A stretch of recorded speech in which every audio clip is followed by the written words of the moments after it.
Well, hello friends and followers. Here's the ultimate test for some JB Weld. I've used this stuff extensively on home repairs and just recently now, as of today, some radio repairs. So the way you use epoxy is you mix it, and this comes out white and black, and you mix it to what's gray in equal parts. And then before that hardens, you can dab it on. So you might ask, what did I break? Okay, here we go. So here's the TR7 that I broke. You can see obviously where the gray stuff is. I was trying to remedy some band switch problems where it wasn't switching right. The radio would just quit working, and I thought, oh, I'll straighten this out. So I tried to straighten this stuff without realizing the band switch is fragile and it would crack. So I was trying to straighten this little thing out, and it cracked the top of the band switches off. I had a heck of a time getting these working again, but they're working now, even cracked with the tops wrecked. So anyway, we'll see how this turns out.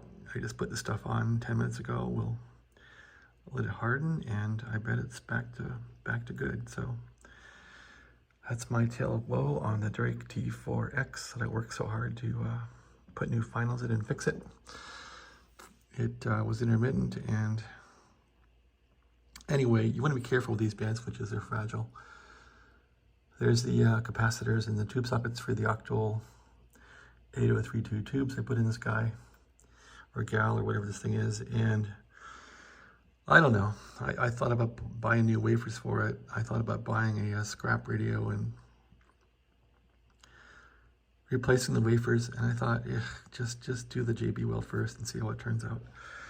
I don't like how it looks, but how often am I under the radio anyway, mucking around with it? Okay, that's my little JB Weld lesson on how to fix a broken wafer band switch with JB Weld. So I think this will work out pretty well. I tried to put some JB Weld on top of it to give it some more strength along the top. These aren't very strong, and they're not really held on too well with too many contact points. They're really odd. Anyway, yeah, you can see from that one how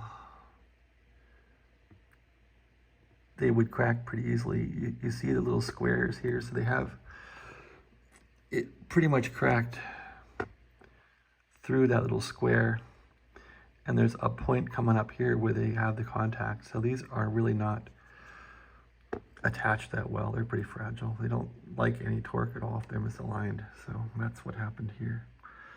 I think that'll turn out well, as long as the goo doesn't get down onto the moving part. I think it looks like some is down there now. Gotta make sure it doesn't slop down there and cause trouble. All right, well, thanks for watching. Have a great day.